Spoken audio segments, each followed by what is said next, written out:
Oi gente, tudo bem? Estamos de volta. Hoje no dossiê Blanka vamos falar sobre o conceito de criação do personagem, como é que ele foi desenvolvido, o que levou os designers da Capcom a produzirem Blanka do jeito que vocês conhecem.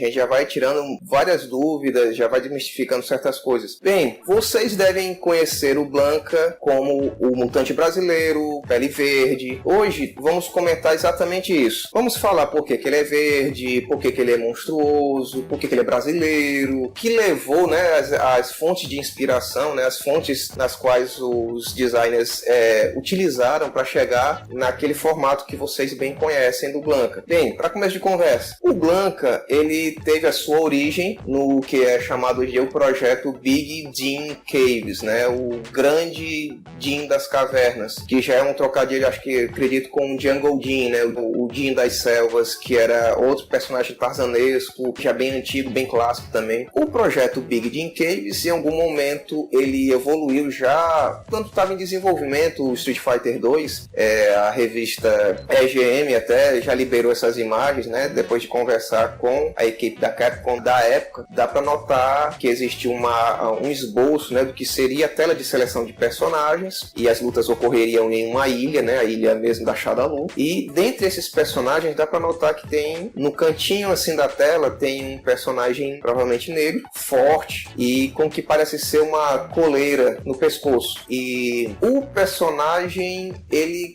foi africano, ele foi chamado na época de Anabeb, e ele seria um africano que cresceu com animais. Ele cresceu com leões. Ele seria tipo um cara com agilidade lá felina e tudo mais. Mas até aí ele era um personagem tarzanesco, né? Um personagem tipo Tarzan. Foi criado com as feras da selva. Mas este projeto, este formato, não foi para frente. E quando esse projeto surgiu, não se tem assim uma ideia concreta de datas. Eu acredito que já desde Street Fighter 1 de 87 já tivesse essa ideia de criar um personagem meio selvagem e tudo mais. Tanto é que, se vocês perceberem bem, no mapa mundi, na tela de personagens e viagens lá que o Ryu fazia de um país para outro, dá para notar que tem o continente africano, sendo que nenhum lutador no jogo representa algum país africano, né? A África aparece no mapa mundi, mas ela não entra. Então já dá uma pista de que eles queriam utilizar algum personagem relacionado com aquele continente. Logo em seguida,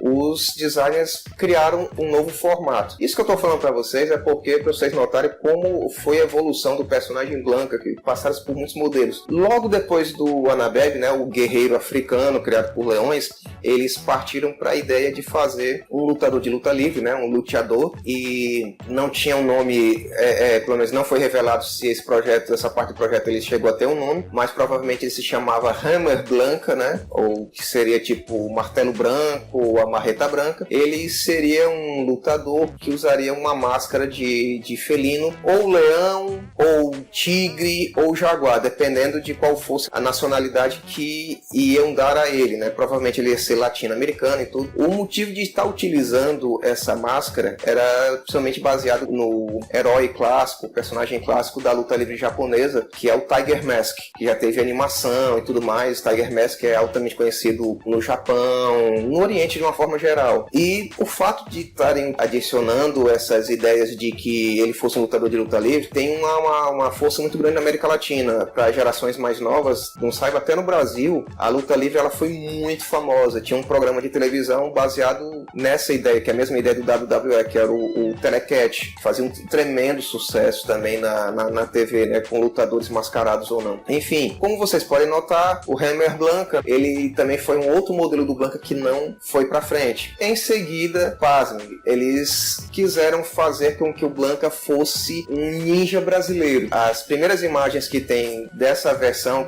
desse estudo que fizeram, esse modelo apresentava o Blanka lá e tal, forte, mas todo vestido de ninja, muito semelhante ao ninja do Street Fighter 1, né, o Geki, né, o Geki, e ele teria aquele traje de ninja e garras metálicas. Foi abandonado também essa ideia e eles começaram a fazer um esquema tipo ninja animalesco. O Blanca já forte como o Blanca, o cabelo já bem selvagem, comprido, e ele usaria uma máscara de metal, como as feições, as garras dele seriam naturais, e aí você já pode perceber, né? Existe uma ligação muito forte entre o Blanca, o Balrog, que vocês conhecem como Vega, né? Que é o ninja espanhol, e o Zangief, né? O Zangief é o lutador de luta livre, né? O lutador de sambo da ex-União Soviética, né? Do russo. Tanto é que o ninja espanhol, ele na verdade, o Balrog, ele ia ser mais parecido com um guerreiro templário ou um cruzado espanhol, mas ele acabou absorvendo esse modelo rejeitado do Blanca para ele, ou seja, transformar o Balrog em ninja espanhol, digamos assim, mas a ideia era de transformar aquilo no Blanca. Tanto é que você pode ver que o Balrog ele escala as grades do seu cenário e salta sobre o seu inimigo como se fosse um lutador de luta livre que vocês cansam de ver, né, em WWE, né, subindo grades ou nas cordas, né, do ringue. E ele permaneceu, ele ganhou as garras metálicas que iam ser do Blanca, né, entre outras semelhanças. Se vocês já perceberam, tem no cenário do Blanca uma enorme serpente, uma anaconda enrolada naquela árvore, que por sinal essa serpente pertence ao personagem Blanca, né, pertence a ele como se fosse uma espécie de mascote, né, um dos animais da selva lá e tal que ele cria como sendo dele. E no corpo do Balrog,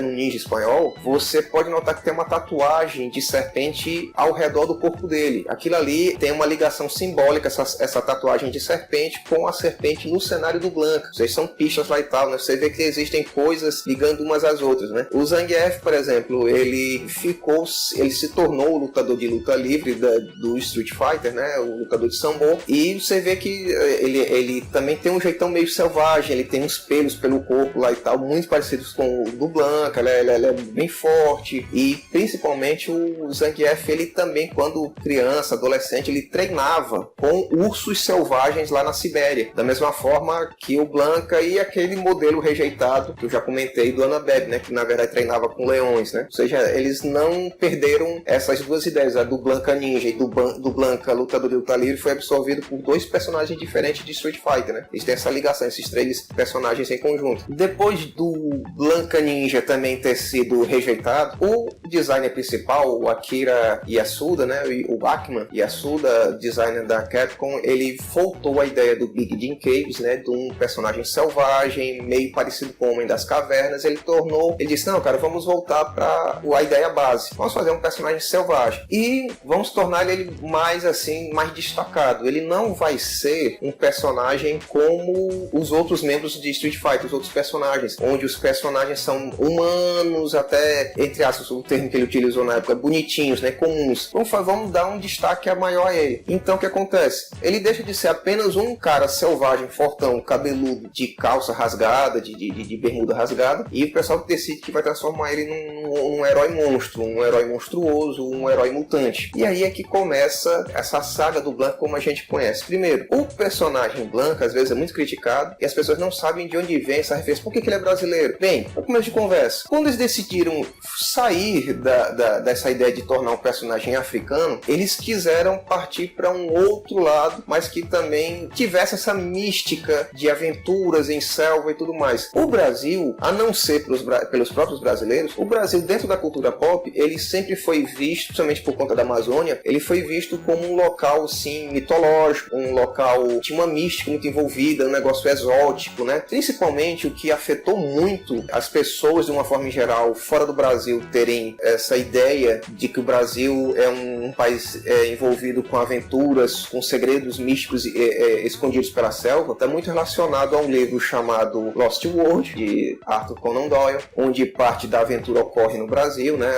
Aquela ideia de que existiria um vale cheio de dinossauros que sobreviveram à extinção e que acabou influenciando King Kong, né? E outras obras posteriores, mas principalmente existe um personagem brasileiro criado no exterior que fez com que essa ideia chegasse até o Blanca. Vocês já devem ter ouvido falar do Boto, né? A lenda do Boto, que sai em noite de lua cheia, em forma de homem, para seduzir garotas em festas, e ele retorna logo de manhã pro rio, mas deixa a garota grávida. Vocês conhecem muito bem essa história. Pois é, segundo reza a lenda, essa história foi contada em uma festa envolvendo o elenco, os produtores do filme clássico Cidadão Kane, e alguém contou essa história história no meio lá do happy hour, né? No meio lá da festança. E alguém escutou essa lenda de homens aquáticos, homens peixes seduzindo garotas e tudo, e decidiu fazer um filme de terror. Foi daí que surgiu o monstro clássico da Universal, o monstro da Lagoa Negra, ou o monstro da Amazônia, como é conhecido na Alemanha e em alguns outros países. O monstro da Lagoa Negra, ele ficou no imaginário popular como o monstro que representa a cultura brasileira, um monstro amazônico. E tem base exatamente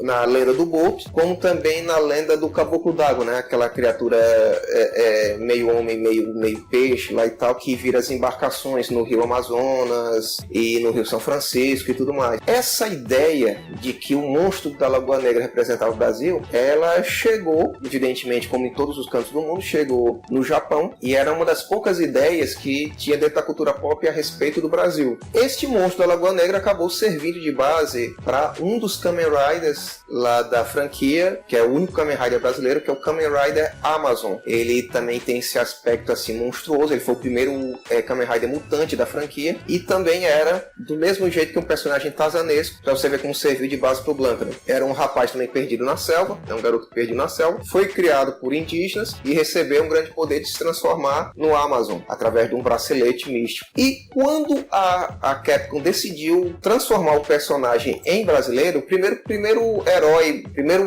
digamos, o ponto de referência em relação ao Brasil foi exatamente o Kamen Rider Amazon. E eles decidiram fazer também o Blanca ser um mutante, ser uma criatura lá e tal, meio homem, meio animal, só que eles meio que fugiram da ideia de ser com aspecto reptiliano, meio anfíbio. Eles decidiram partir para um lado assim mais simiesco, mas ele sofre mutação da mesma forma, ele é mutante do mesmo jeito. Bem, por que o personagem Blanca é verde? Pouca gente sabe, mas originalmente o Blanca ele ia ser albino, ele teria a pele totalmente branca, e depois decidiram modificar a cor dele para azul, mas acabou não ficando muito legal esse personagem dessa forma, né? Mas essa paleta de cor com a pele azul permaneceu com o personagem depois que o jogo foi lançado, né? Então, vocês podem notar, se não me engano, a segunda opção de paleta de cor alternativa do Blanca é exatamente ele ser azul, que foi baseado, a gente vai voltar a tocar nesse assunto, foi baseado no Super Android 13 da franquia Dragon Ball, que tinha também a pele azul e o cabelo laranjado. Mas eles decidiram partir para a cor verde, acharam que combinaram melhor, e também por conta da referência do personagem Hulk, né? O incrível Hulk. O Hulk é um outro personagem que influenciou pesadamente o Blanca, né? O incrível Hulk foi um personagem que sempre fez muito sucesso no Brasil, principalmente por conta do seriado. E tem várias referências entre o Hulk e o Blanca, né? Por exemplo, o Hulk, que já existia desde a década de 60, ele só estreou na televisão, né? Na série de TV que tornou ele mundialmente famoso, até para quem não lia histórias em quadrinhos, em 76, 77. Foi exatamente dentro da cronologia da Capcom, foi mais ou menos em 76, 77, que o Blanca, né, quando ainda era um garotinho, quando é o menino chamado Jimmy, entre 9 e 10 anos de idade, ele sofreu aquele acidente de avião e cai na selva, onde começa toda a história dele. Ou seja, a história do Blanca começa no mesmo ano que estreia o seriado de TV do Incrível Hulk. E da mesma forma, o último filme, o filme que encerra a série de TV do Incrível Hulk, que é a morte do Incrível Hulk, foi em 1990, bem perto já da data de lançamento do Street Fighter 2. E o engraçado é que na versão da TV, essa versão que ficou mais famosa, o Hulk morre em uma queda de avião, né? Ele volta a ser o Bruce Banner no meio da queda do avião. Ou seja, tem toda essa ligação entre os dois personagens. Ali não foi por acaso, né? Tanto é que na tela de finalização do Blanca, você pode ver no Street Fighter 2 que chegaram a desenhar o Blanca com apenas 3 dedos no pé. Isso aí causou muita discussão, se foi um erro, se não foi. Para mim foi uma outra homenagem ao personagem Incrível Hulk, visto que o Incrível Hulk, quando ele estreou nos Vingadores, o o Jack Kirby chegou a desenhar em algumas edições o Hulk também com 3 dedos em cada pé, ou seja, provavelmente esse lance do Blanca em uma das cenas ser desenhado com 3 dedos no pé foi uma outra referência ao Hulk, né? E a Capcom fortaleceu mais isso ainda, né? Na imagem de encerramento do Incrível Hulk no Marvel Super Heroes vs Street Fighter, onde o Hulk contracena com o Blanca e até sugere que o Blanca ele foi transformado pela radiação gama. Mas uma coisa que permaneceu da época que o Blanca estava sendo conceitualizado como um personagem albino de pele totalmente branca foi exatamente a forma como ele era chamado, que isso é uma outra dúvida que as pessoas têm muito. Por que o Blanca é chamado de Blanca e não Branca? Por conta da pele dele ser branca ou branco? Por que ele não é chamado dessa forma? Foi um erro dos japoneses de dizer que eles não pesquisaram direito e não sabiam que no Brasil se falava português e não espanhol. Não, cara, na verdade isso aí foi um erro de interpretação quando chegou nos Estados Unidos. Foi um erro quando a equipe da Capcom nos Estados Unidos foi fazer a transposição dos nomes. No Japão, o Blanca ele é pronunciado de Branca. E o motivo, na verdade, não foi um erro. É porque quando foram traduzir no Ocidente, geralmente eles veem, os japoneses costumam trocar o R pelo L. Então eles achando que o certo deveria ser Blanca, porque trocava o R pelo L, deu essa confusão. Mas não foi porque os japoneses não sabiam que os brasileiros falam português. Não tem nada a ver uma coisa com a outra. Na verdade, o personagem também tem outras referências do porquê esse nome. Você pode achar até muito engraçado o que eu vou falar agora, mas a maior referência para o nome do Blanca ser Branca, né, é exatamente por conta do jogador de futebol que era muito conhecido na época, na década de 90, o jogador Branco, jogador de futebol da seleção brasileira, Branco, que chegou até mesmo... você não está acreditando? Então, se você já jogou International Superstar Soccer, você sabe que tem um personagem, um jogador da seleção brasileira baseado nele, que é o que? O Branco, né? Eles não pronunciam branco, eles chamam de Branco. E aí foi outra base para o personagem Blanca. Que nome vamos dar para ele, o nome brasileiro? Eles se inspiraram no jogador de futebol Branco, que eles chamam de Branco. E para você ver como é forte essa ligação do futebol dentro do personagem Blanca, a gente vai já tocar um pouco mais nesse assunto. O Rolling Attack, o momento que ele vira bola, que ele vira uma esfera, aquilo ali também é relacionado com a bola de futebol. Aquilo é uma referência também ao soccer, né? Ao jogo de futebol. Como nós conhecemos, ele vira uma bola por conta disso. Tanto é que em Street Fighter Alpha, ele ganha um especial que é o Tropical Hazard, né? Onde ele derruba várias frutas no cenário e ele pode chutar essas frutas,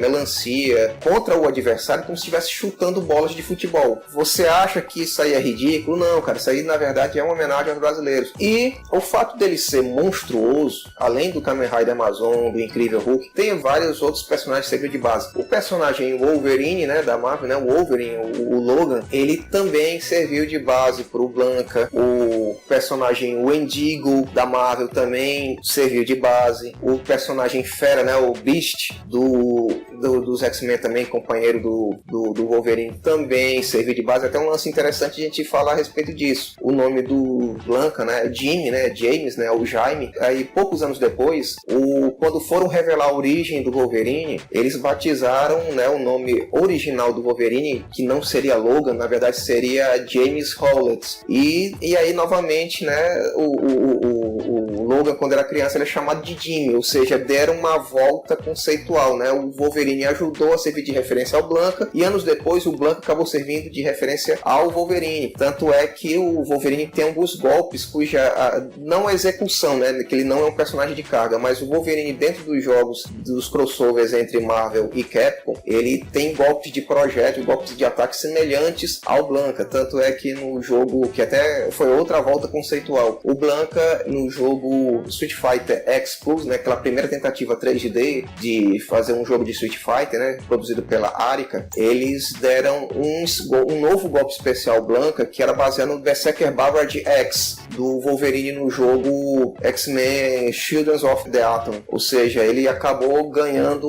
um golpe especial baseado no Wolverine que tinha uma jogabilidade dentro da Capcom semelhante ao Blanca. Ou seja, uma coisa dando volta e retornando para aquele que inspirou ou foi inspirado.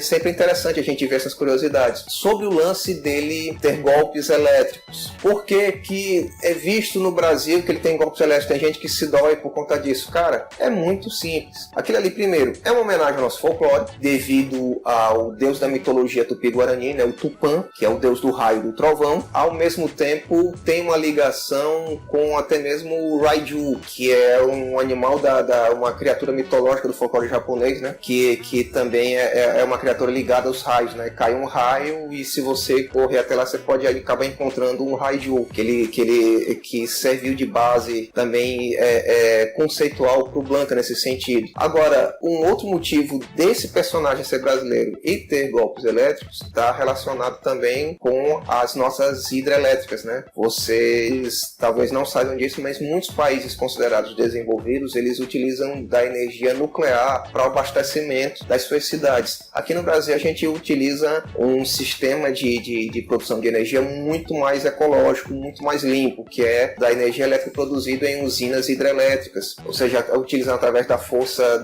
de motores movidos pela força das águas. E isso daí também serviu de base. Agora, outro que você talvez não tenha percebido era que Dragon Ball, de uma forma geral, ele inspirou várias e várias franquias da Capcom e de outros jogos, né, de outros games.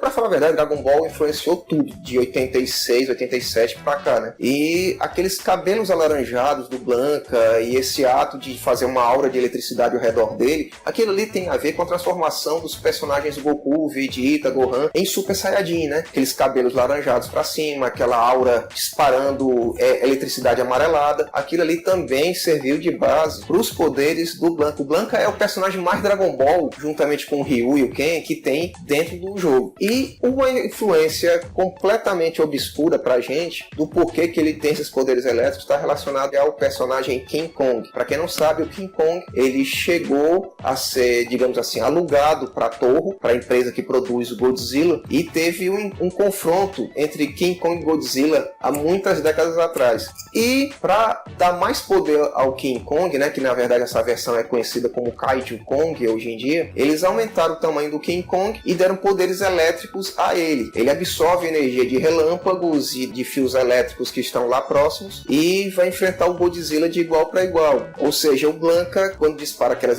aquele poder elétrico, ele sendo meio macaco, meio simiesco, que ela é uma referência ao próprio King Kong elétrico da torre, né, o Kaiju Kong. E ele reencena essa batalha com o Ryu. Ou você acha que o Hadouken do Ryu é azulado porque faz referência ao Atomic Breath, né, aquela baforada de fogo azul atômico que sai da boca do Godzilla. Ou seja, quando o Blanka enfrenta o Ryu, é como se fosse King Kong elétrico contra o Godzilla da torre. Pequenas referências que você talvez não esteja conhecendo, a gente vai desmistificando e revelando aqui para vocês. Se você ainda acha que o Blanka não é um personagem que respeita o brasileiro, que não respeita a nossa cultura, o personagem é incrivelmente inspirado, até mesmo na nossa cultura, muito fortemente. O Blanka, ele representa o raio e o trovão dentro da cultura da mitologia tupi-guarani com o deus Tupã, ao mesmo tempo que tem uma leve referência a todos os outros deuses relacionados com o raio e o trovão de várias culturas. Por exemplo, quando o Blanka está disparando seu ataque elétrico, aquilo ali é uma referência a um machado de Thor, que representava o relâmpago. Quando ele se torna aquela bola, aquela esfera durante o rolling attack, é como se ele estivesse se tornando uma bola de demolição, um martelo. Ou seja, ele está representando o trovão, como se fosse um martelo de Thor. Ou seja, ele representa o machado quando é eletricidade e o martelo quando é para fazer um golpe de impacto. Isso também tem dentro da nossa mitologia tupi-guarani. A lança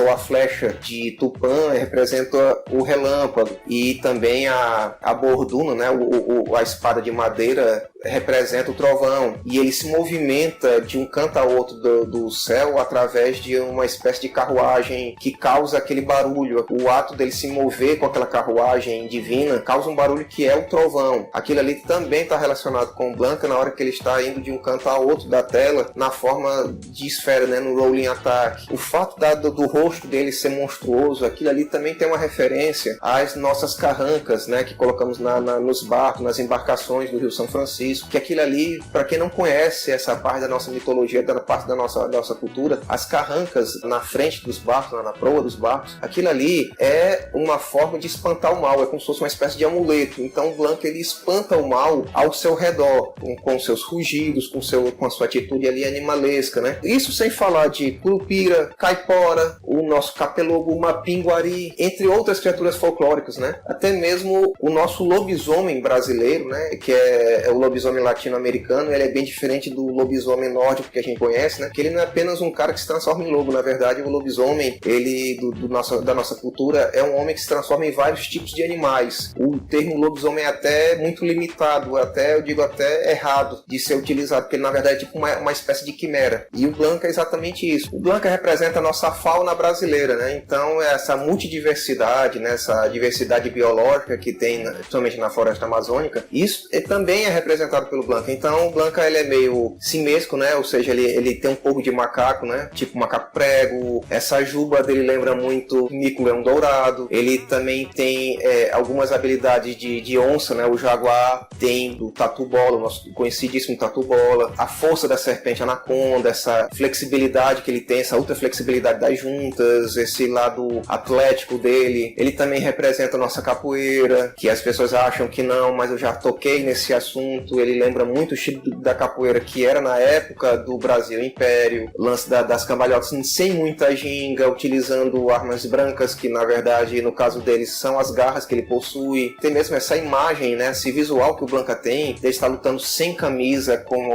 uma bermuda, uma calça rasgada. Se você mudasse a cor de pele do Blanca de verde para negro, então você ia ver como tinha muita semelhança com a imagem que a gente tem dos negros, dos escravos que fugiam, né, e lutavam capoeira para se defender dos capitães do mato, né, sempre sem camisa, só utilizando calça e utilizando de chutes, né, e acrobacia para se defender. Gente, o que nós estamos apresentando aqui, o que eu estou apresentando aqui a vocês, é uma versão muito resumida do que é o conceito de criação do personagem. Isso é mais para chamar a atenção de vocês, para você ver essas curiosidades, esses fatos divertidos a respeito da criação do Blanca. E eu convido vocês a irem até as nossas matérias. Eu tenho uma matéria completa que explica tudo bem detalhadamente. Isso que eu falei muito mais, vocês podem ver no link que está na descrição do vídeo. Tá lá tudo bem bonitinho, acessem. E lembrando, curtam, compartilhem esse vídeo que deu muito trabalho para ser feito, principalmente para mim, para o professor Stefan, o menino que grava e edita. Tá dando trabalho pra caramba e a gente tá fazendo com muito amor esse dossiê. Gostaria demais que vocês compartilhassem com seus amigos, se inscrevam no canal para dar essa resposta, para dar esse feedback pra gente, que é o combustível que alimenta o canal, gente. É o combustível que nos alimenta. A gente tá fazendo esse trabalho com todo o carinho possível, beleza? Lembrando, outra coisa que eu já esquecendo novamente, se vocês tiverem interesse de que a gente faça dossiê de outro personagem que não é bem favorecido em sites sobre cultura pop, por exemplo, se vocês quiserem que nós venhamos a falar de personagens como Guardiões da Galáxia ou algum jogo que vocês gostem muito, mas não é modinha e por isso a galera não fala muito, manda nos comentários que quando a gente tiver material suficiente, a gente faz um dossiê para esses personagens, para esses jogos, né, para essas histórias, esses universos de uma forma geral. Agradeço demais a atenção de vocês, muito obrigado e até mais!